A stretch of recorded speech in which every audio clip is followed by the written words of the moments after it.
Anybody, anywhere, It's time to take command with former NFL tight end Logan Paulsen. This pass caught by Paulsen, the tight end. And from 106.7 The Fan, Grant Paulsen.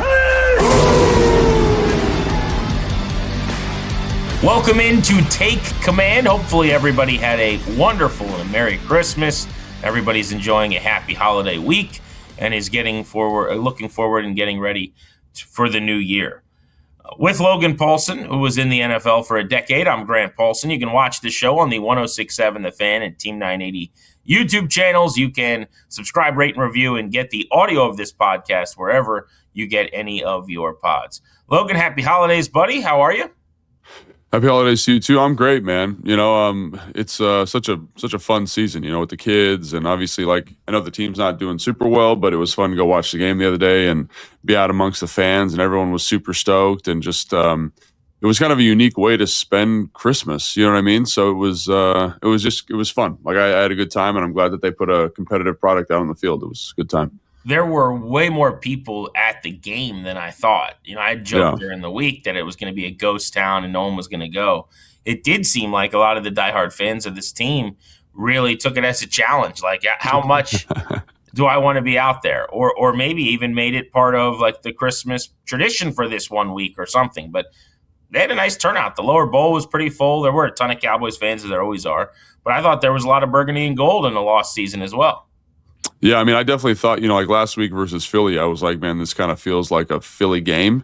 This one, I felt like it was a little bit more 50-50, maybe 60-40 in favor of Washington, which was awesome. And, we do the pregame show, we do the postgame show, and there was a ton of people there, bringing their kids. This is my first NFL football game, sign this stuff. And I don't know, it was a much better environment than I was anticipating. And I think the crowd was pretty good in terms of sound and kind of environment. So, it was awesome that people chose to spend their Christmas that way and, bring the kids out, bring the family out. And, there are people coming from all over the place. There's people coming from Florida, come up from here, so it was a ton of fun.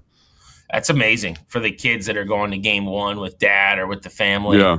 I think that there's something really romantic about the holidays in football in that way. And you just said it. We'll get into our normal, regularly scheduled pod here. I want to start with our offensive breakdown this segment. We can get to the defense next segment. But before we even do that, they were competitive. I didn't know what to expect in terms of product. This game's about human beings. These guys have families in town. They're thinking about the holidays and their kids as well. And then you're going to play this fairly meaningless game. Now, you can make the case for the Cowboys as well, who have been eliminated. But they were down 21-3 after the 86-yard touchdown to Cavante Turpin, which was the third longest touchdown catch of the NFL season given up by anybody. And you thought, oh, no, this is about to be really ugly. Bill rips off a 10-yard touchdown. He would later rip off a 72-yard touchdown. We'll break him down. But they got right back into this game, and throughout, ended up being a one-possession kind of back-and-forth game. They finished 33-23. I thought that was admirable, to be honest. I normally don't do the points in a loss or moral victory Monday thing, but it's not that common with a team with a 4-11 or 4-10 record or whatever, and in this case 4-11, to be down by 18 on a holiday and to come back the way they did said something, I thought. Yeah, I mean, I think it just speaks to kind of the vibe change since Dan's taken over a defensive coordinator. They've been in competitive football games. They've played hard. Obviously, there's the Minnesota game, which is the outlier. But I think this is what, if I own the team, and I don't have enough money, obviously. But if I own the team, this is the kind of, in a season that's been so affected by injury. In this game, it gets worse. Obviously, there's more injuries we got to talk about. But again, to see them play this competitive against a rival, against a team that blew them out earlier in the season at home on Christmas Day, to kind of, there's no quitting that dog. And there's a lot of reasons why I think fans should be frustrated, but I also think there's a lot of reasons coming out of this game why fans should be optimistic just from a purely X's and O football standpoint. So again, it's not perfect by any stretch of the imagination, but I think you bring up a great point. They had every reason to be like, man, 21-3 is a tough one in a game that means nothing. And I've been a part of teams that have done that, right? You're just kind of like, hey, man, not our day today. Let's get ready for Cabo. 1, 2, 3, Cabo on 3, 1, 2, 3, Cabo. Let's get the heck out of here, right? So And again, they didn't do that. And so I have a lot of respect for the guys in the roster, the coaches. And again, like I know they make a lot of money and I know all these different things, but these games are really, really hard, really, really hard to lock in for. And they're really, really hard when they're not going well. And so for those guys to kind of have the competitive pride to say, hey, man, this isn't who we want to be. This is not how we want to be represented. I thought was pretty cool. Yeah, and I think we can sit here and say that in good faith today, and I think it'll be met decently by people in a 4-12 season. Like nobody's trying to pull the wool over anybody's eyes on what this year has been. This has been disastrous. I mean, they were 12-5 a year ago. They may end up 4-13, this year, and that's a really, really bad thing. Having said that, if they played with this kind of effort when they got down big, and if they put in the game that they did this week, the record would not have been that way. And I think most people listening to this probably understand that. All right, so let's get to the offensive breakdown then. I wanted to actually start with Cliff Kingsbury because I wanted to give him some flowers, actually. They only ran 41 plays. When I buzzed back through the just looking at this, Logan, 41 plays is nothing. Just as a comp, okay, just so people are on understanding, the Cowboys ran 87 plays in this game. I have 92 plays written down with penalties obviously included, but that's like it's just such a drastic difference in time of possession and how you handle the football. Close to 18 minutes time of possession. But where I wanted to address Cliff here is in those 41 plays, boy, did they get some bang for their buck. About 8 yards per play. I thought he was in his bag a little bit. They even tried to run a trick play, double pass thing that ends up getting sniffed out, so they couldn't run that. But in terms of percentage of explosives, and we can go through some of the specifics, 72 yards, 41 yards, 30 yards, 29 yards. Like this was as good as it's gotten this year in terms of that percentage of 25 plus, as well as the yards per play. They did some really good things offensively with a third string quarterback in there, no less, who hadn't started in years. Yeah, man. And, I went back and watched the game last night also, because I'm sitting here at 12 o'clock watching the game back. And the thing I thought that they really did a good job of is they understood what Eberflus wanted to do, right? Like they said, hey, he wants to be a cover 3 type guy, and these are going to be his change-up pitches, right? So, on the first drive of the game, I think that's a great example. They're running some type of middle field closed, looks like cover 3 to me, and they hit a little out to Traylon Burks. They hit a comeback to Terry McLaurin, and then it's like, okay, now we're going to get into man coverage, and they end up running that screen to Deebo Samuel. So it just is the screen good versus cover 3? Yeah, but is it great versus man? Absolutely. And so the setup really puts them in a position where you get Deebo in space, one-on-one with a player who's kind of like, way deep in the way away from the line of scrimmage, and he obviously, puts the hurting on that guy. But I just thought like from a play calling standpoint, from the plays, from when the plays were called and the types of plays that were called, I thought he had a really good understanding of what Eberflus wanted to do and wanted to be, and I think it shows, right? And I think again, like the play volume number is so interesting to me because I think it shows a couple things about like healthy offense. One, it shows like the importance of explosive plays, right? They're in this game and the time of possession is so skewed. The number of plays run is so skewed. And really, to me, maybe the most important metric in football is explosive plays, like for offensive production, right? If you find a bunch of explosive chunks, you're going to have an opportunity to win the football game, right? So the other thing I would point out, though, is it also shows the shortcomings of that philosophy. And so like the other metric I'd look at is like their third down percentage, right? And it's been kind of the issue for them all season is like in these critical high leverage moments, like they can't seem to convert on third down. And the one that comes to mind is that 3rd and 1 after the missed field goal in the fourth quarter where they're driving down to go score. They have a 9-yard run by Bill Krosky-Merritt. It's second and 1, and they don't end up getting a first down on that sequence. So I look at that stuff and I'm saying like, yeah, the explosive plays were awesome. I thought Deebo had his best game maybe since the Chargers game. I mean, would you agree with that, Grant? Like that's kind of the last time that he was I thought utilized that way. In the first half, he was on his way to his best game of the year and kind of settled in. But yeah, I agree with that. Yeah, 100%. So, and again, just like the lack, for whatever reason, the lack of that consistency on third down, I thought raised its head again today for whatever reason. But again, like to your point, with a third string quarterback, a bunch of young guys playing a lot of football, like this was it's exceeded all expectations for me in terms of what I thought the offense would be capable of on Sunday. We'll talk more about this when we break Thursday. down the defense next segment, but you referenced third downs just to give those numbers. Washington was 1 of 6, 17%. Dallas converted 8 third downs, 8 for 20, but they were 6 for 6 on fourth down. So really that's like 14 for 20 when you get them to third down that they stay on the field, which is why you end up seeing that play discrepancy, that we're talking about. On Cliff here, the screen catching him in the right look is obviously called, and that's on him.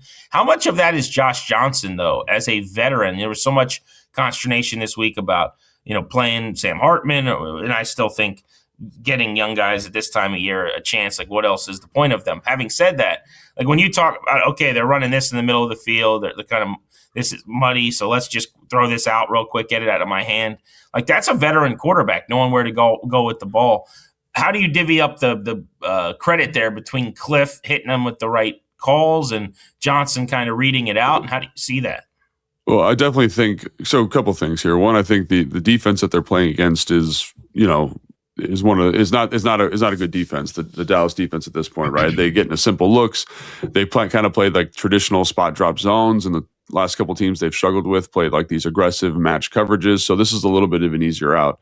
And I think understanding what they're going to do, I think I give a lot of credit to Cliff, but also Josh Johnson. I think it's like almost equal in terms of who gets the credit. Obviously, Cliff's calling the plays, he's designing the offense, so I think you probably got to give him a little bit more credit. But I think when you look at Josh Johnson's performance, like he does a lot of really good stuff. Like there's a play like where he starts on the offensive right. It's 3-by-1. He's kind of working through his progression. It's not there. He whips back and rips the comeback to Terry, which is pretty fantastic. So I just think, again, for Josh to come out and do what he did. And again, I think the other thing too is like this is the type of game when you have a backup quarterback that you need to call to Cliff's credit, right? You need to get, like here's a reverse, here's a double pass, here's, you get an explosive run, like a 74-yard run. That's awesome. You get an explosive play off a screen. Like those are not high leverage throws. So you're not saying, hey, Josh Johnson, go back there and absolutely deal. It's like elements of your offense are hitting in a way, like kind of that. Remember we talked to, I don't know if I've talked to you about this before, but one of the things that Kyle used to say to me all the time, or say to the offense all the time, was we need to find 5 to 6 explosive plays. And I thought Cliff did a great job of finding 5 to 6 explosive plays, right? The screen, the reverse, the long run. There's a outside zone run in the red zone, which ends up being 15, which I would characterize as explosive. So like they found them, and I think it deleveraged Josh Johnson. But when Josh Johnson had to make a play, I feel like he did a great job with it. Yeah, I thought he played at a level that answers some questions as to how is a guy like Josh Johnson stay in the league as long as he has. How has he played on as many teams as he has? This guy's 39. He'll turn 40 in May. He's been with Tampa, Cleveland, Cincy, Washington multiple times, the Jets, the Ravens, the 49ers, just to name it. Those are just the teams where he's gotten on the field. He's also been in the AFL and the UFL and the XFL and the everything FL. And here he is, like, generally getting these chances. You feel bad for him. Like at the very end of these lost seasons, I think the teams are 1-9 in the games he starts or whatever, because it's like this, right? You're like, all right, it's Josh's turn. But he's a survivor, man. And I thought he was immensely sharp. I thought he was accurate. The play you referenced, I think that's the thing. Yeah, the accuracy. I love that the comeback to Terry, because they showed this replay from behind, almost like an all-22 look, but it was like from behind the quarterback in the end zone, and you could see him like process it so quickly. Like there's been this big debate in football. Cousins did this like multi-minute thing. I think I sent it to you about how he reads things out. But you could see Josh process like going like 1, 2, 3. And it was like as quickly as you could look across a formation, and then he's putting a ball right on the chest of Terry McLaurin. Like that's big league stuff for a third quarterback. Hartman's just not able to do that. And I don't want to keep harping on that. But my point is like this guy looked like an NFL quarterback. And whenever he's gotten chances in his career, this is mostly what it's looked like. No, dude, I think that's right. I think that's the thing. It's like, because there are times, I think like last week, we saw him struggle a little bit versus Philadelphia. And this week, with a full week of practice, having an opportunity to, take all the reps. He just looked like a guy that belonged. And if you're the third guy on a team and you come out and you look that way, like that is a win, bro. That is a win 100 out of 100 times. And so the other thing that stood out to me is like you mentioned, like it was like one of the first plays of the game. Like they're trying to hit like a kind of a, what I'd say like a bench route, like a big out route to Terry, and it's not there. And he just immediately kind of snaps his shoulders back and throws a dig to Debo for another explosive off a play action pass setup. And so again, like were there a ton of like these, oh my gosh, like this is really, high level, impossible throw? No. But when he had to do it, I think he was able to do it. And that's the cool thing. And in a weird way, it kind of reminded me of some of Jaden Daniels' performances last year, where it's like, I'm just taking what the defense is giving me, and then here are 4 opportunities in a game where I have to do something that is exceptional. And I think that's exactly what he did. And so, again, testament to Cliff, testament to Josh. And again, for him to look this way, I think, again, I go back to Cliff and understanding what the player knows and what the player understands and really getting him ready to go. Because I've seen Josh over the course of his career, which is a career that is fantastic and super impressive in its own way, struggle in games where he's had to come in. And here I just felt like he was really prepared. He knew exactly what the Dallas Cowboys were going to do on Christmas Day and executed at a really high level. Yeah, if that exact performance was Jaden, we're not sitting here raving about it. But I would say they didn't ask him to do a ton, but he was pretty accurate. If it was Mariota, I would have felt pretty good because it was a third quarterback. I mean, I kind of watched that. Like, look around when third quarterbacks play. Like, look at Max Brosmer or whatever yesterday for the Vikings. They had like 4 net passing yards. Like, when you get down the depth chart like that, it's normally a really, really ugly, gross passing game. So for him to come out and go 15 of 23, make the right reads, be decisive, throw for about 200 yards, hit some explosives was a big deal. This is a little off the beaten path because we don't care that much about the Cowboys, but frankly, I care about the lack of health of that defense because I want it to continue. How much of their problem, because watching this game, you kind of be like, man, they're easy to move the ball against right now. Like it felt a little bit like Washington at its worst, or when things weren't as good, where it's like stuff's open middle of the field, the out routes and the screens are hitting for big plays. Like, is it an Eberflus problem or is it a personnel problem or both? Like, do you think Eberflus is back with them next year? Yeah, I think that's the thing that after watching the game and after watching some of their games earlier this season, I do think there needs to be an evolution of what he's doing personally, and so like whether he's back or not, I can't speak to that. I don't know how he's received in the building, but one of the things just because I watch this defense every week, I break it down. I talk to Fletch, Smoot, Sean Springs, like these guys are smart dudes. And, like when this defense is at its worst, like that's what the Dallas Cowboys defense was doing the other day. Like I mentioned the spot drop issue, right? Like, and I think this goes back to the Kirk Cousins video you sent. Like, so this is going to be a long story to get to a point here. So I went to Tight End University a couple of years ago, and Dallas Clark, who's one of like my favorite players of all time, did a presentation. And so he got up there and he's like, "Hey man, like this is cover 3, this is cover 2, this is how I run my seam versus cover 2, this is how I run my seam versus cover 3." And I was sitting there watching the film, and this was probably 5 years ago now. And I was watching the film and I was like, no team in the NFL plays cover 3 like that anymore. They just don't. It's just like exactly like you would draw it on paper. I have this third, you have this third. They don't do it that way anymore. It's this really complicated match. They're kind of, everyone says like we're matching hot spots, we're matching route concepts. And when you watch good teams, it's like, yeah, that's quarters, but it looks and kind of feels like man coverage because it condenses the picture so much. And so yesterday or on Thursday on Christmas versus the Cowboys, you're like, why do we consistently have free access, hitch access over here? You know what I'm saying? Like that's because we're spot dropping like cover 3. Like that's how you would do it. That's how when I played. Dallas Clark thing.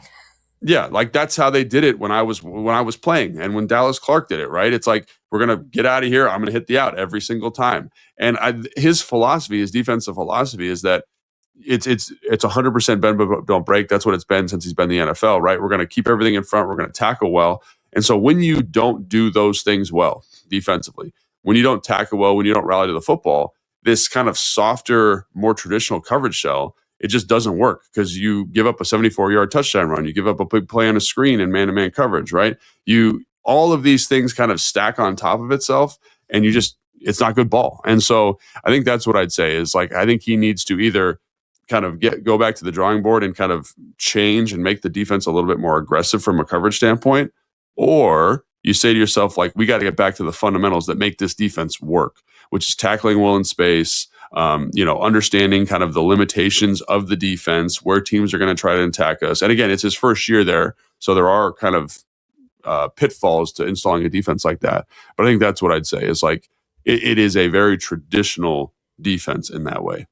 Grant Paulsen, Logan Paulsen, take command. All right, we're not done with the offense. I still got some things I want to get to, including Bill hitting a home run. So we'll do that as soon as we return on Take Command.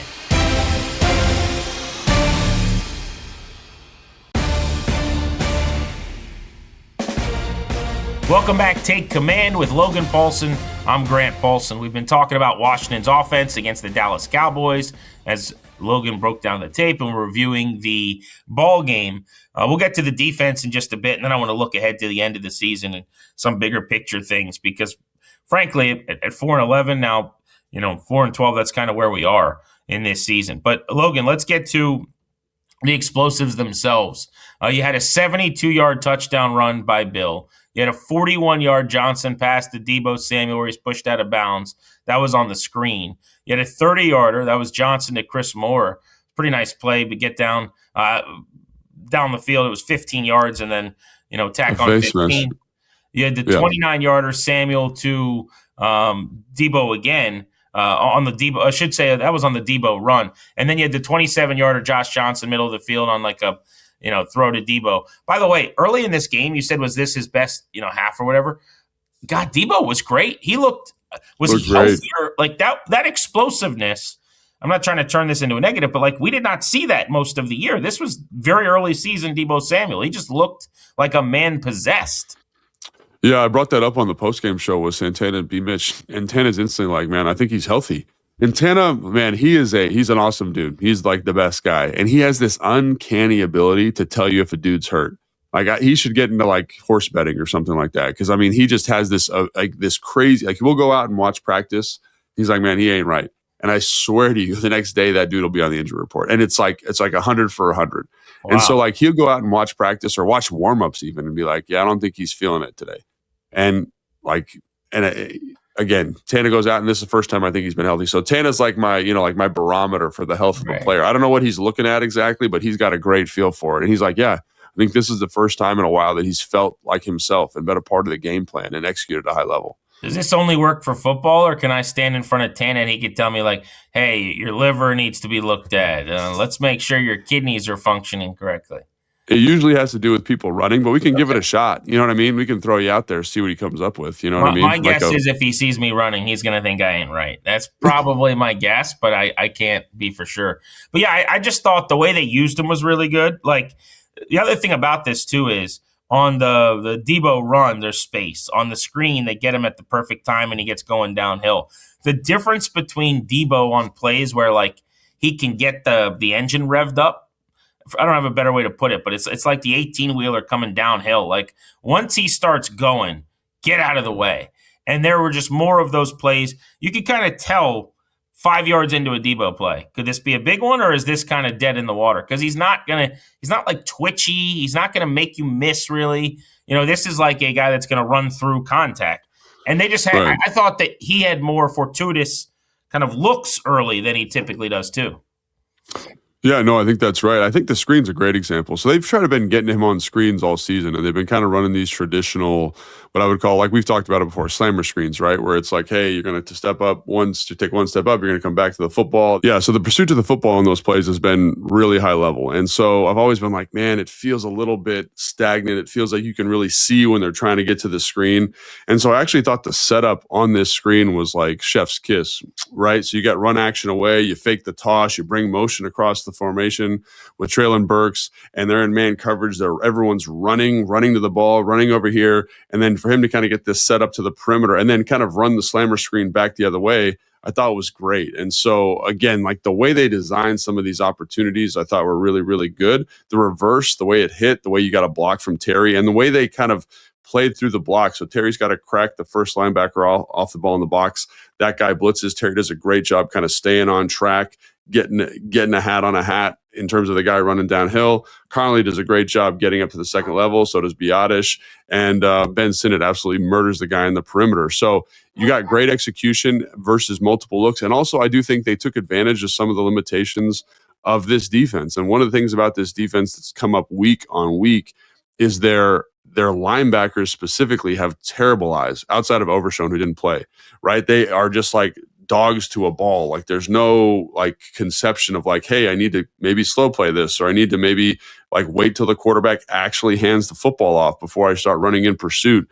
And again, I think that they one of the things we talked about is like taking advantage of the second level of this defense. I thought they did a great job of that. And I think that like the screen is a great example of that. The play action pass shot to Debo, like those linebackers, Grant, are within 5 yards of the line of scrimmage. So it's like, oh, the corner's not there. Let me throw this big dig. And there's nobody in the shot except for the guy that's trying to match him outside in from the cornerback spot. So I think Cliff like understood the assignment, understood where this defense was weak. You see it when the play design on the screen, you see it in the play design on the reverse, you see it in the play design on the play action. And again, you're able to find some of these explosive opportunities that really speak to Deebo Samuel's skill set.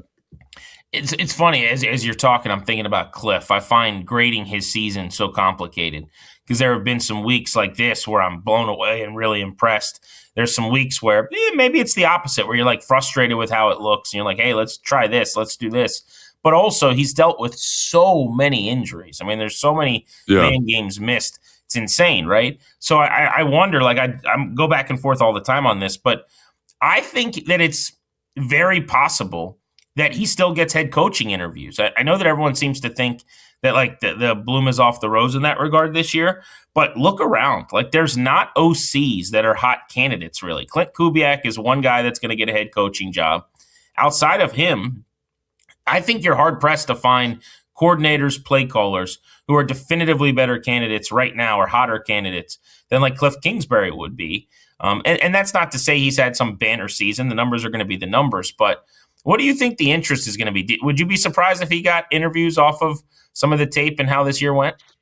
No, and it's for the reason you just said, like the fact that like right now in the coaching cycle, obviously the Athletic puts out like a hot coaching candidate list every single year, and all those guys are defensive coordinators, right? And it makes sense because like right now defense is kind of making a pushback. There's been a little bit of an offensive drain brain, like all those guys moving into head coaching roles. And so again, I think probably next year there's going to be an influx or surge of offensive coaches. But I think like you've talked about, like if Grant Paulsen was a GM, he would want an offensive coordinator to be the head coach, right? Because the offense is like the driver of the team, right? So get that guy to stay in the building. So I'm sure there's other GMs, other ownership groups that have similar philosophies and want an offensive play caller. And so in this year, which is a little bit down, like you look down the short list, you're like, who would it possibly be?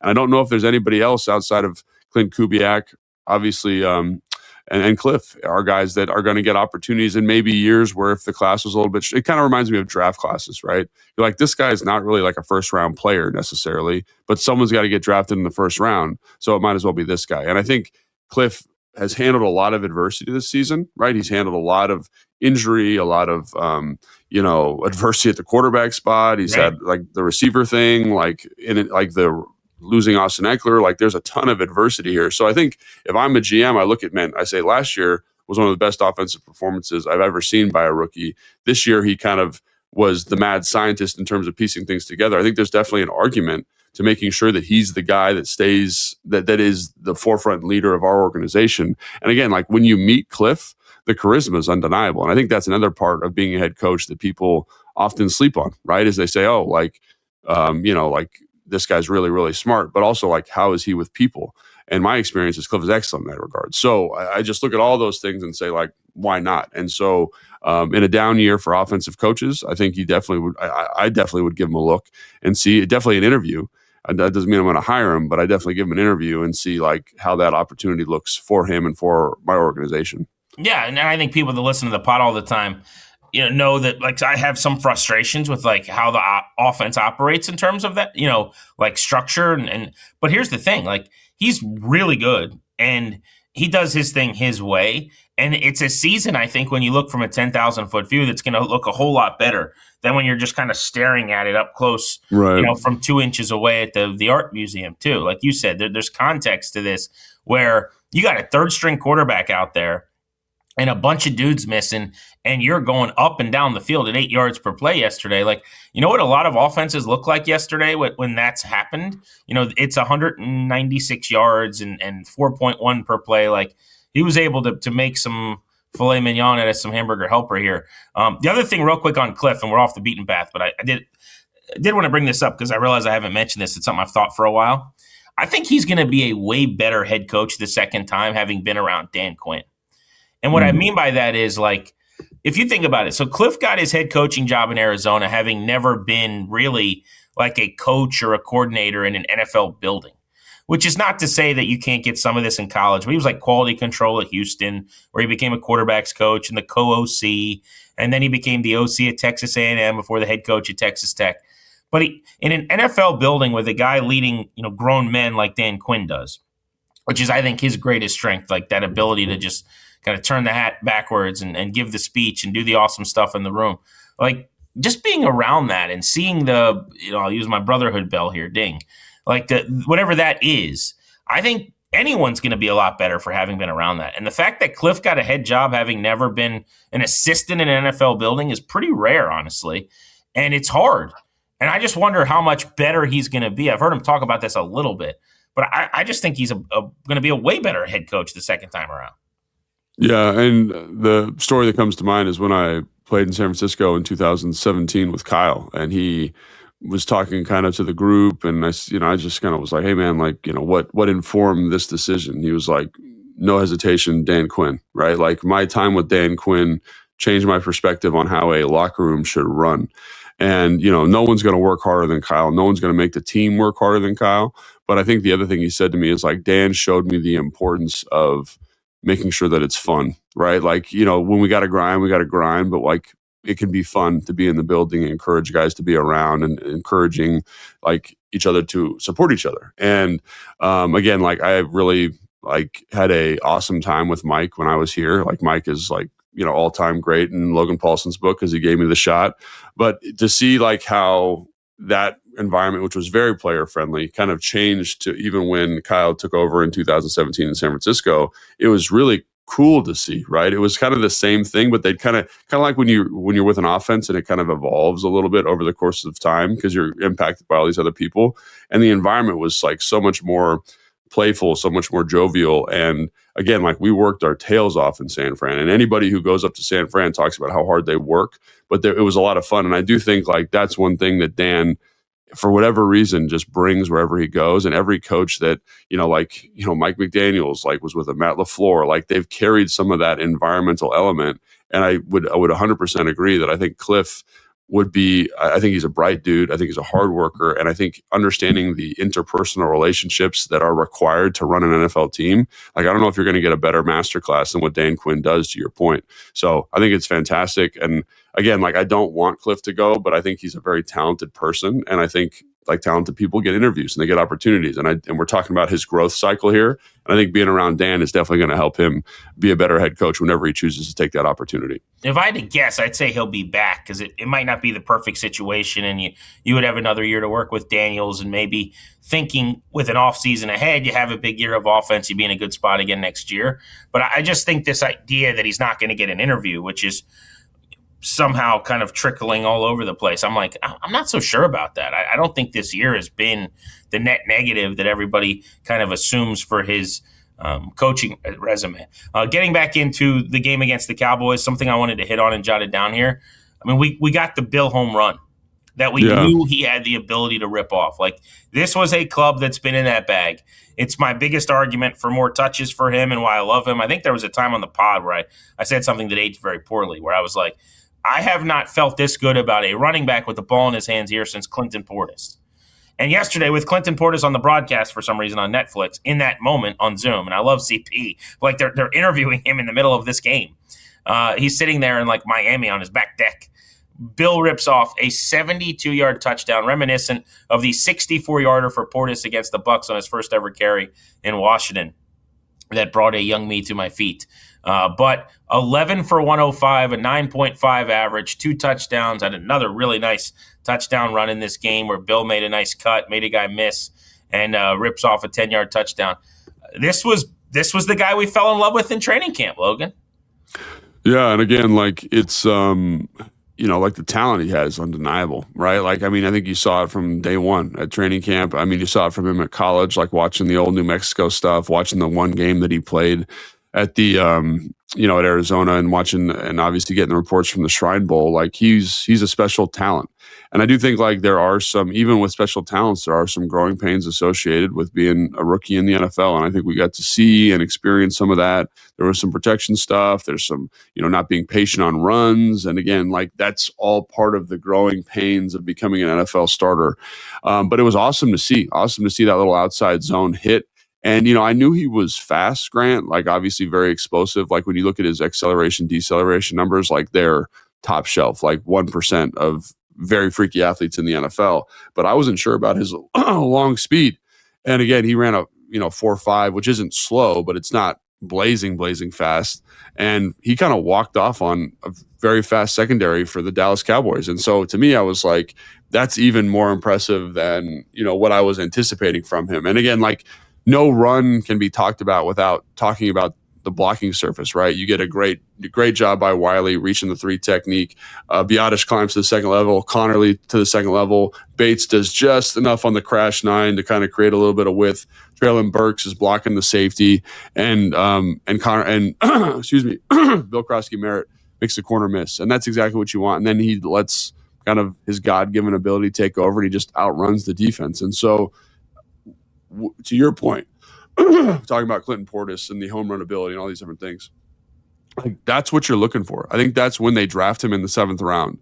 Like that's what they're betting on, that upside play of his athleticism and what that brings to the offense. And one of the things we talked about in the offseason with building an offense is finding more explosive opportunities. And you will not find a bigger Chris Rodriguez supporter than me. Like I love the way he runs. I love his approach. I love his story. Like I put on C-Rod pajamas when I go to bed at night, right?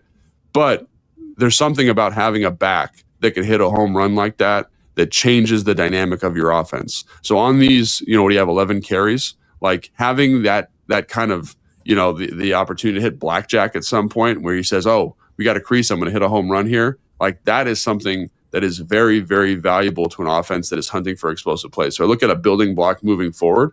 I say, man, Bill Krosky Merritt is at 100% because of this ability to kind of take it to the house and make this offense that much more dynamic. So for me, this is kind of how I'm going to make this make sense. He gets through the line of scrimmage and into the second level, and he's got a full head of steam, and you're going, oh, he got one. Like, finally, Bill ripped off an explosive. But even in that moment, I don't think there's any chance he's going to score. I mean, 72 yards, I'm thinking top of my head, Adrian Peterson had a 90-yard touchdown run here. Going back to like almost a decade ago now. And that was on a little bit of a broken play where, they had everybody at the line of scrimmage. He breaks through with speed and no one's catching him. I could think of the Robert Griffin touchdown run, I think was 76 yards against the Vikings, which you were on the field for. That's a near 80-yard play. But, 72 in the run game doesn't happen. And from a running back, on a play like that where it's not like a busted like thing at the line of scrimmage or like you run into a wall, nobody tackles you, and you come out like Jeremy McNichols did for that 60-yarder or whatever. So I'm so trained to he's going to get caught or he's going to get angled out because they just haven't had anyone on this team literally in forever who could score on that play. And he keeps running and he keeps running. And I'm like, oh, my God, it's going to happen. It just felt like he did the impossible because they have not had someone who could hit the ball over the fence. And this is the argument for Bill to me is that he can hit the home run. I love Chris Rodriguez, battering ram. There's a role for him. But the Bill ceiling is so much higher because of that play. No, I think that's 100% right. And again, that's something to be optimistic about. And like, can he get more involved in the pass game? We've seen what he can do touching the football against like the Chargers on those screens, right. Some of those perimeter runs. It's like, he's very talented. It's just about the consistency with him. And again, like that's not to say he's been, messing around or goofing off. Like there is a learning curve when it comes to the NFL in terms of what an NFL run is, and I think like when you get the taste of an explosive, it's like, oh man, I want to do that all the time. But good NFL runners are okay just hitting singles. They hit singles until they get their perfect pitch and they knock that thing out of the park. And I think like that's hopefully what we're seeing from him now. And this, people talk about these games being meaningless. Like I think for the team, maybe for the record, for the playoffs, like maybe meaningless is an appropriate way to describe it. But for this player, these reps are extremely important. Like I look at him, I look at guys like Ben Sinnott, I look at guys like Brandon Coleman. I say, man, like they are getting better before our eyes. Like they're developing so much each week because of this experience.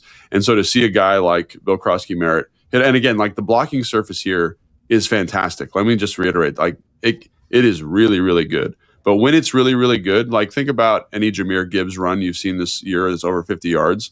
Like the blocking surface is excellent. It's when you get that perfect blocking surface, do you have a back or a player that can make you right?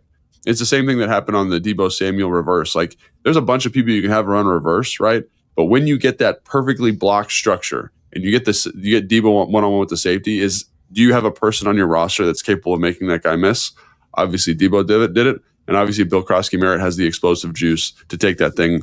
What is it, 74 yards, you say? 72. Like 72 for a touchdown. That's the thing. Like, I'm not trying to knock him, but like, and I have to look at the actual play for the number. But like with B-Rob, you get that perfect surface and it's like a 29-yard gain or whatever. You know what I'm saying? Which is great, which is fine. Which is awesome. It's a win. Like everybody won. But this is the next level of that where you kind of take the lid off and now you've got the ability to go score from 70. And it's just you've got added range. You can hit the three from the NBA range. You can step back toward the timeline, Steph Curry. It reminds me of the run that C-Rod had against Atlanta, which is that counter, right? It's I think it was like the first quarter, the running counter. Yep. And C-Rod does a great job, man. He breaks the tackle, hits that thing. 40-yard play. But in the open space, like I think Bill might take that to the house. And that's just the difference, right? It's just like they're both good runners. And I think like David Montgomery and Jahmyr Gibbs, like they're both good runners. They both bring different elements of what it means to be a running back. But I can't tell you, like when I'm watching Jahmyr Gibbs versus Tampa Bay and they get that duo blocked up perfectly and there's a little bit of crease and he's one-on-one with the safety, I'm like, that's 6, man. And they're 75 yards away from the end zone. And so having a dude like that, and again, I'm not comparing him to Jahmyr Gibbs because Jahmyr Gibbs is the pinnacle of this archetype. But I mean, this dude I think has that ability, and it's cool to see. And it's going to be cool to see him continue to develop. And he got a lot of that work because Chris Rodriguez was sick and unavailable. I feel for him because 2 of the last 3 weeks in some pretty ideal situations, honestly, in terms of the Giants and the Cowboys, the matchups, he hasn't been able to go. But you got to be on the field to be getting the work. Like you're talking about him getting better, Ben Sinnott getting better. You know, I got what I wanted with Ben Sinnott. 4 targets, 3 catches, almost 40 yards. It finally happened. But like you got to give these guys the opportunity. We'll get to Sinnott in a second. One more on the running backs thing. Where are you at going into next year on that room? And I'll preface it with this. I was asked this on the Sports Junkies on 106.7 The Fan this morning on a hit I was doing. They're like, how big of a priority do you make running back? And this is one of the few areas on the team, and it's almost by default because I think they need so many other things. Yeah. Where I actually feel okay. Now, I think you probably, like McNichols has had a really good year. Could you bring him back at almost 30 on a 1-year deal? Sure. Have him compete in camp, whatever. I think ideally for me, I'm always looking to get faster everywhere. There's no doubt about that. But I would like an Eckler type player brought in to be their third down pass catcher. And maybe like Eckler last year, if that guy's super effective, he gets first and second down work as well, maybe bites into the work share a little bit. But I would have it no problem if the first and second down plan is Bill and Rodriguez again. Like, I don't think that's cost them. I think both of those guys could get a little better, and especially Bill. I think they're plenty good enough there that if they had a McNichols replacement with a little more ceiling, especially, that would be kind of the movement in the room that I would need to feel good. There's just so many other things to get done. Where are you at on that? Do you disagree? No, I think you're probably pretty close to being right there. My philosophy though is like with a room like that, if you can find a guy at the right price that does something for you, like definitely bring him in. And so again, like, is that my number one priority this offseason is finding another back for the running back room? No. But if I'm Adam Peters, like I'm kicking the tires on some guys, maybe some not older veterans, but, kind of middle of the road veterans, year 4 or 5 guys that have played a little bit in the league, that have a skill set that I like bring them in, man. It's a 90-man roster. Like it's basically a long tryout for this offseason, OTAs, minicamp, training camp. Let's get another body in here. And so I'm not saying draft the running back from Notre Dame in the first round at 6 or wherever they're picking. I'm not saying that because I think that would be a gross misallocation of resources. But in free agency. There's going to be a guy bumping up and down on a practice squad somewhere. Like, think about McNichols. Like, think about that fine for this team. Like, there's another body out there. Let's make sure we bring someone in and make sure that it's a competitive environment. I will say that's an important part of team building also, is just making sure that nobody is kind of resting on their laurels. Let's always make sure it's competitive. Let's push guys to get better. And so that's kind of how I'd handle the running back room. All right, real quick, Ben Sinnott. I've been asking for a handful of targets and a few catches, and we got 4 targets, 3 catches, 39 yards. What'd you think? What'd you see? Yeah, and again, they're not like crazy targets. It's basically like he's running a bunch of stick, or what I would call Patriot concept, right? Where you get a 5-yard out, box fade, and then a hitch on the outside, and they're running Tampa 2 in a 2-minute situation, so that's where the ball should go. And old Logan Paulsen has got a couple of those, padding the stats a little bit in 2-minute situations. But I think it's great because it's an opportunity for them to get some film. Like, one of the first kind of little stick routes that he catches, he kind of does like a little, takes a false step, kind of loops around. Like, as he gets better, he's going to catch that football, drop step that thing, and turn that into a 10-yard gain as opposed to a 6-yard gain or whatever it is. So I think it's great for him to get these moments, these experiences. Like, he's in the red zone, right? Where Josh Johnson takes the sack and he's working the pick route to for Traylon Burks, and obviously Josh works the other side, but like, just to get those reps banked for him, I think is extremely important. Like, we had another really good seam, like Josh throws it to Terry, or he's trying to look for Terry, but Ben does a great job of pushing for a little bit of width, getting the guy to widen, slipping underneath. And I think that's all these reps for Ben. He strikes me as a guy that learns by doing, and it's very hard to find a guy who learns by not doing. He kind of learns on the whiteboard. But every week I just see him kind of maturing as a route runner, maturing and understanding the spacing and getting more confident. And one of the things that I had a hard time with earlier in the season was, like, I just felt like he was always in the biggest rush on his routes. And you're like, man, like, be patient. And you're starting to see shades of that patience come through. We talked about it in the New York Giants game. Obviously here in this game, there's a little bit of him being patient in terms of how he's running routes. And I think that's so awesome because, again, with Zach's injury, like, there's going to be a space here on this team. And again, much like the running back room, I'm not saying like just anoint Ben as the guy that's going to get that opportunity, but I think he's developing a really solid foundation where, like, if this guy has to play a ton for us next year, it's not like, oh no, it's like, okay, yeah, let's see what Ben's got. And like, maybe with a good offseason, he earns more of these opportunities. But this, to me, is such a foundational element of him having an excellent offseason moving into 2026. Yeah, the game is certainly slowing down for him at this point.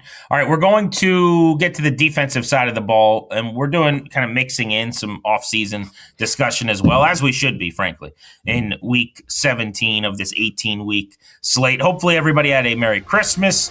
It's Take Command. We'll wrap things up next.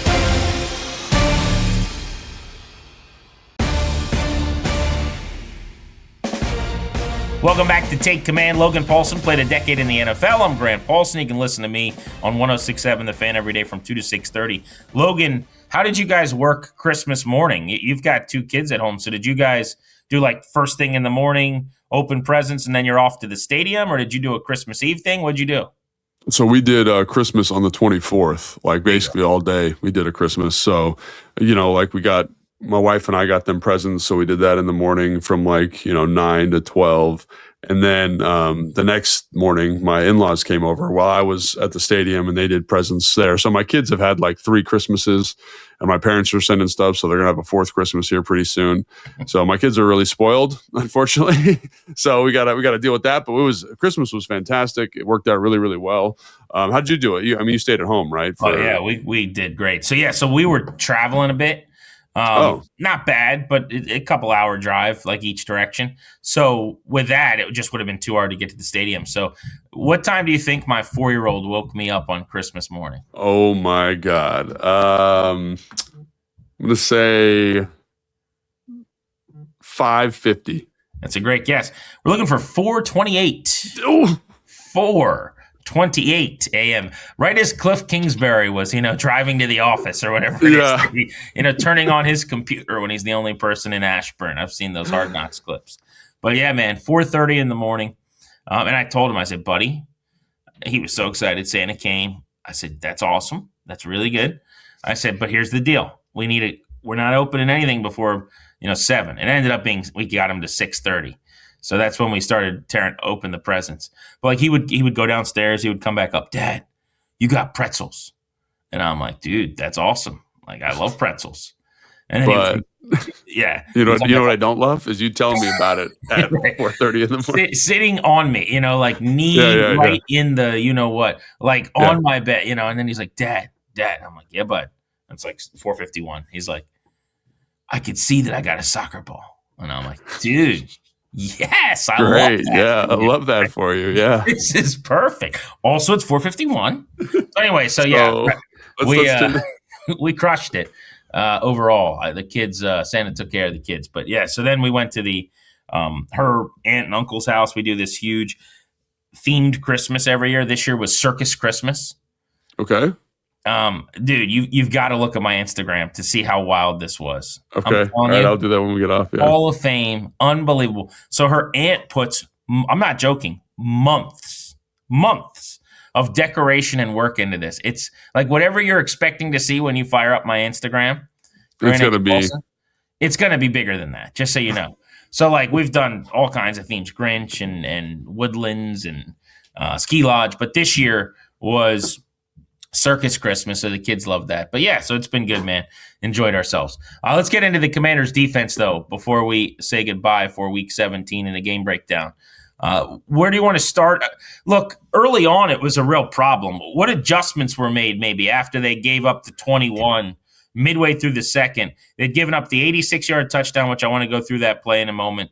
They gave up the two long drives, 78 yards where Ferguson catches the 6-yarder, and then about 70 yards where Williams, who got hurt.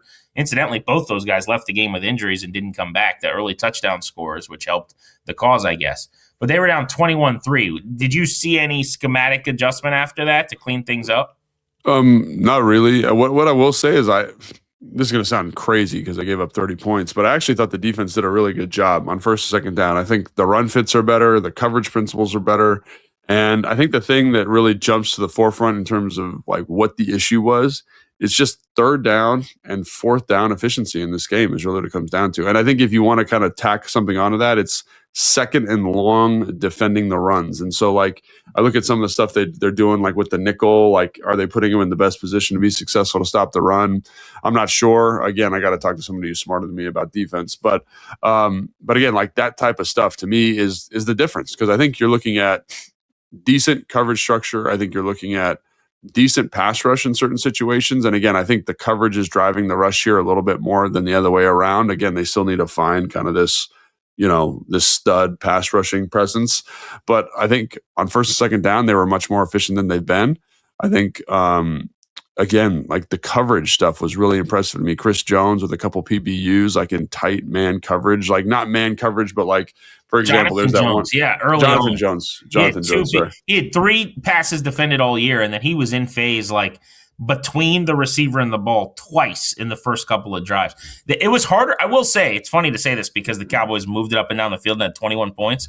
But I was saying this watching with a few people gathered around at Christmas. I was like, this is the hardest it's been to complete passes against them. Like Dak Prescott was flirting with 50% complete all game long. And it's not like he was always like just missing open guys, which happens sometimes. Like they were actually breaking up some passes and in areas where he's got to throw it to small windows. Now, when they gave things up, they gave it up loud. And again, 6 for 6 on fourth down is going to do that. But if you get to 20 third downs, it means you're doing something right on first and second down. I think that was the thing that was so frustrating. I'm like, man, you did it. You did the hard thing. You got them to third, and a lot of these were third and long. I think the touchdown was a 3rd and 11, right? And so they're in like this cover 2 invert, and Quan Martin's playing the run through player in Tampa 2, and he just doesn't get any depth. And I'm just kind of like, and I don't know what the coaching point is there. Maybe they're worried about a draw or some type of scramble or something like that, and he's got to wait to see the quarterback initiate his drop.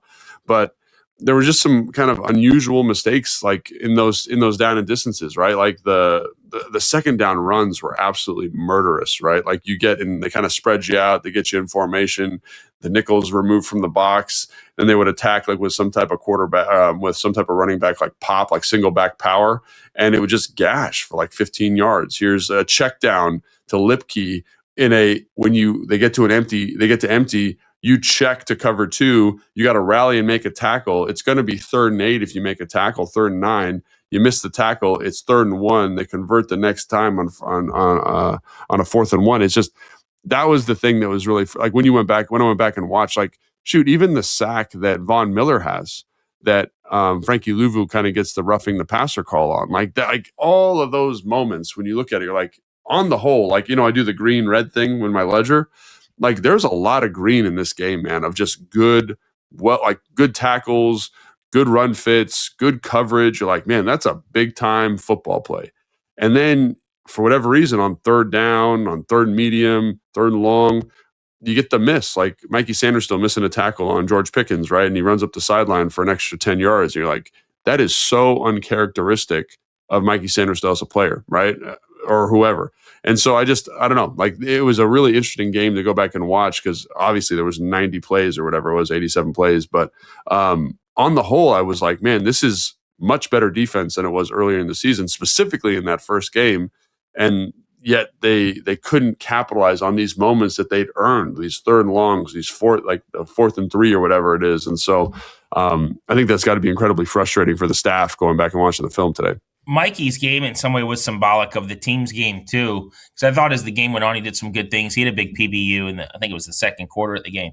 But that first drive is going to be rough for film study with the boys. He got trucked at one point. That's right, yeah. It happens when you're willing and physical like he is. I mean, you're taking on big backs, and that was a gigantic back, and Williams coming downhill. That's going to happen. So he gets trucked. And then not long after that was the play where he kind of dives at Pickens' feet and gives up all the yak on that out route.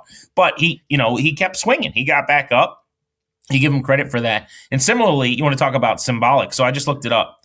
You're right. So 10 of their 20 third downs, half of them were 3rd and 6 or more. And in fact, 9 of the 20, so almost all of those 10 were 3rd and 7 or more. Most of those early, like the 10 that were not, came early. So on the opening drive, like some 3rd and 1s, 3rd and 2, stuff like that. So as they got them into those longer down and distances that you felt, not coincidentally, that's when they started to set up more of those 4th and longs and or get them off the field with punts as the game went on. But yeah, 10 times they were in 3rd and 6 or longer. I want to talk about Johnny Newton. What a game he had as a pass rusher. Johnny Newton is a guy, when they drafted him out of Illinois, that I was so excited about. I'm not going to sit here and pretend to have watched a lot of Illinois games. But what I do is I ask people around the league normally. I'm like, hey, what do you think about this guy? I have buddies that, some of them that are involved in scouting departments or whatever.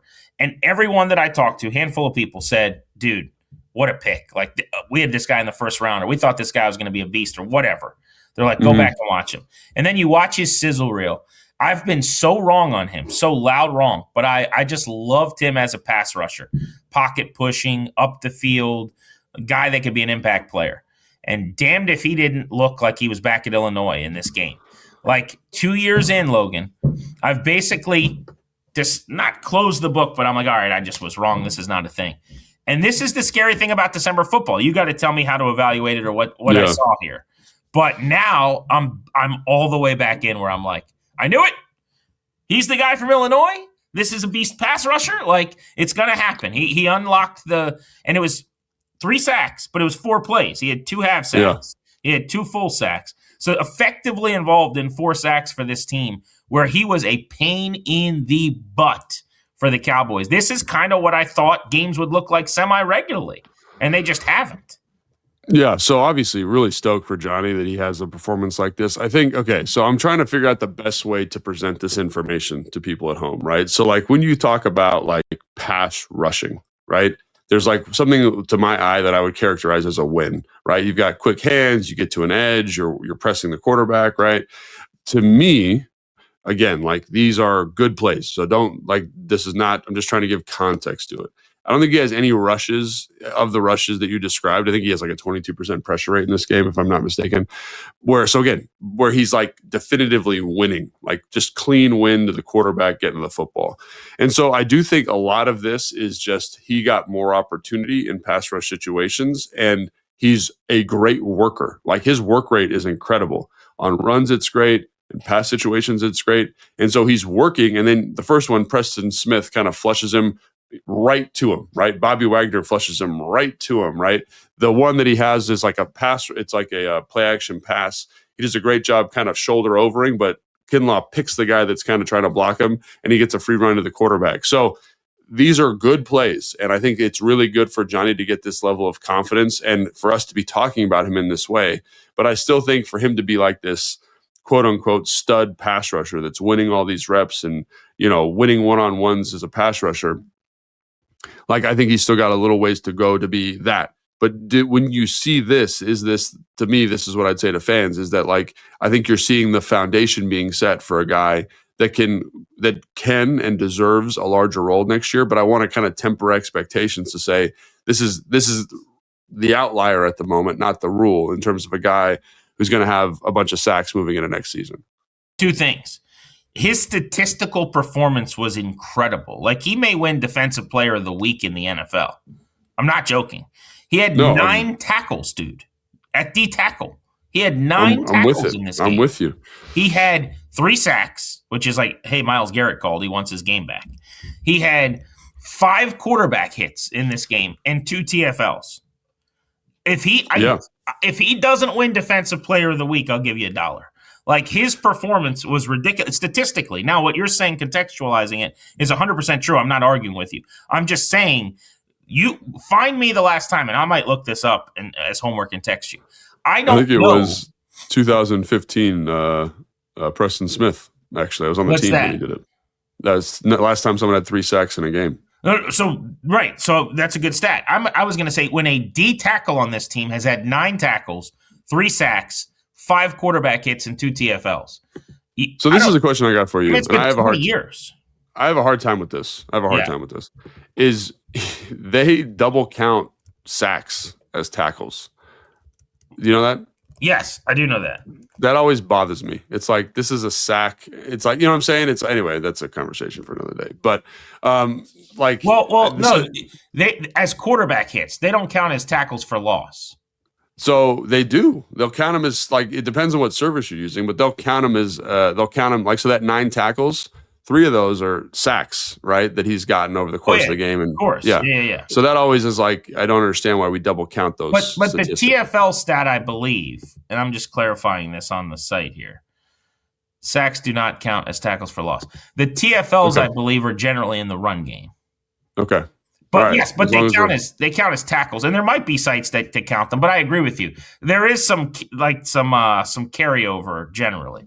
But yes, here's, I guess, my larger point, Logie. You go back after a game, and you find a D tackle that had that many tackles, sacks, quarterback hits, and TFLs. I'm saying it's like a 98th percentile statistical performance. Now, that does not mean it was that dominant. I'm joking when I say he's Myles Garrett. Like, it didn't feel like that, obviously. Mm-hmm. That's not my point. But my point is, for a guy that normally plays 26 snaps, and we're like, was he on the field or not? Right. This was pretty damn good. My question, I guess, is when you talk about this is just the guy getting more opportunities and, like, he's a hard worker, which I see that when I watch him. There's nobody that chases plays down with his, like, right. I mean, isn't that a thing? Like, he is hilarious to watch, like, as a chase down dude or just, like, running down the field after a play. Like, I do love that about him. But I guess my point is, then why wouldn't he play more? And I think it's... And that brings me to the run game. Is he as bad against the run as I perceive him to be? So that's a good question. That's a good question. And kind of a hard conversation. Better way to say it. But. Yeah. So what I will say is, I think, like, he's not the biggest guy in the world. He doesn't have the longest arms in the world. And I think he does struggle in certain run situations, right?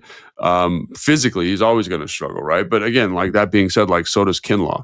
And, like, I want to talk about Kinlaw here for a second, like, after we talk about Johnny. So I do think, he struggles against the run. And I think there are times where he's not super dynamic as a pass rusher. Like, he just gets sticky to blocks. And I think a lot of that is just him growing as a player. And so I think this is an excellent performance by Johnny to get these kind of tackles, to get the sack production. Because again, like, sacks, say what you want about them, like, and again, I'm kind of trying to put some context on it. Like, you got to be around the football, right? Smart, because it's necessary after a game like that, where I'm just like, it happened. Right. And so, like, those are all good things, but I think this does not mean to me that he's arrived. This is a really good performance, something that can be built upon. So that's something that I think is really important. You know what I mean? It's just important context. And that's all I'm trying to do. Like, I'm so happy for Johnny. I think this is great. It's a great performance. But again, it's not like this is going to be happening every week, I don't think, just based on what I've seen. And again, he puts himself in a good position to make this happen often because of how hard he plays. But there are some physical limitations, some technical development that needs to occur for him to become the player that I think you're thinking of. Like B. Mitch was kind of like, oh yeah, he's like built like Aaron Donald. And I think there's always going to be that comparison because of the body's size and shape. But the thing about those really technical undersized interior pass rushers is they are excellent with hand placement, and they have usually above average length, which Johnny doesn't have. So he's going to have to find other tools and other mechanisms of contending with some of those limitations to be a really, really productive player. So you mentioned the run game. I think like there are times where I'm like, man, this is not good. He did not take this double team on well. But there's a couple plays in the game, like we just talked about, where they're trying to run this pitch to the perimeter. He does a great job fighting over the down block and runs down a running back. And he's 300 pounds. Like, that's fantastic, right? There's another couple where he's playing on the back. He's playing to the front side gap. He plays across the guy's face and makes a tackle kind of two gapping, which is exactly what you want to see. But that's going to take time to continue to develop. And I think it's important just to say, like, yes, are we excited for Johnny? 1,000,000%, man. This is a great performance. He should be really stoked about it. But it's also like it is a step. It's not the end destination. And he's got to keep working to get to like this dominant player, or this really significant player that I think everyone was expecting when they drafted him in the second round. It's a great point, and you can see why Logan Paulsen contextualizes better than anybody, and there's value in bringing that to the table. And if it sounded like I was saying like this is now what he's going to be every game, that's not how I feel. No. Right, I know you weren't saying that, but just like I was talking to Tana when I was talking to B. Mitch, I'm like, everyone thinks this guy is like God now. And again, like he had a good game, but and I hate doing this because it's like I'm pouring cold water. But it's important. But here's what I would say: like, first of all, it's just a reaction of like, man, we've all been waiting, and he's such a good dude, and like you want this for him, right? So there's a little bit of like cart before the horse stuff. But I think you would say the same. But like, I don't view football as that linear anyway, where like you do this and now it's what you are. Like, it's just nice to see it. I will say there's this thing I reference on the show sometimes too, where like in baseball, scouts talk about just needing to see that ceiling ability and then they can close their books and go home. But I don't even view this game as that per se, where I'm like, okay, now I've seen it. I know it's in there, because I don't even think it was like overly dominant in that way. Like, I don't think he, to your point on like winning or just bullying guys or like doing crazy things with moves, I think it was like a game where a lot of dots got connected, like the stars aligned a little bit, but it was healthy. It was a good step and it felt good. With him, I do wonder, I jokingly talk about like, oh, the guy I predicted out of Illinois. I don't know that guy's ever walking through the door, but I just wonder if he can improve enough against the run to become a well-rounded, really good player. Or if this is like a dude that you bring out on passing downs. Because I always knew he was small, but he plays in the run game. Like, he gets moved easily, in my opinion. And that leads to problems. So even in this game, they were getting gashed in the run. You're like, damn, where's Deron Payne when you need him, right? Like, they were getting chewed up in the first half. And then he, on a passing down, he'd make a play. And I'm not saying that was all his fault, but I'm rooting for the guy. It was good to see him produce. Frankly, this is what a lot of us have been wanting. Between Newton, Bill, Sinnott, like a lot of the kids got involved. Traylon Burks flashed. Like, give me these games at the end of the year every time. Lastly, go ahead. One thing I wanted to finish this on Johnny Newton. So one of the things I think people are going to go look at is like PFF run grade Johnny, and same thing with Kinlaw. And one of the things is I actually think the run defense has gotten better as their grade has decreased. So I looked up like how they measure good run defense, PFF. So if people are looking at that, just to give you some context here, they give you a minus if you finish attached to a block. Okay. So what Kinlaw has been doing, what Johnny have been doing a good job of, is they've been sitting double teams and really like holding gaps much, much better than they were earlier in the season. And I think we've seen a much significant improvement in the run game in terms of run defense. Like, Bobby's getting a bunch of tackles, Frankie's showing up, Jordan McGee's playing better. We feel the safeties in the run fits a little bit more, right? And I would look to those guys as a big reason why that's gotten better. And just to give the context of like, well, people say, oh, he had a 40% run grade or whatever the heck it is, right? They are grading it in a way that I think is different than the coaches here are asking them to perform. And so with regards to Johnny specifically, like, I think he actually had a pretty good game in the run fit this week. He's holding his gap. He's making sure guys are getting to the second level. Exactly right. Same thing with Kinlaw, whose grade has gone through the floor, but you don't feel the splash plays. But in terms of playing in the context of the defense, I think both those guys did a good job of that against the Dallas Cowboys. Logan Paulsen, Grant Paulsen on Take Command. All right, one last game now for the Commanders coming up in Week 18. They play the Eagles again. We'll see if Philly's playing any starters. One of the big storylines this week going into that game will be Philly going for a 2-point conversion Washington didn't like, leading to a brawl, leading to Dan Quinn taking some issue with it after the game. But we'll save all that for an upcoming pod. Logan, Merry Christmas and a Happy New Year coming up to the Paulsens. Next time we chat, we're previewing the Eagles, man. Enjoy what's left of your holiday. Thanks, man. You too, buddy. Always a pleasure catching up. Big thanks to our producer, Evan O'Brien, for Logan Paulsen. Grant Paulsen saying so long. Thanks for checking us out on Take Command.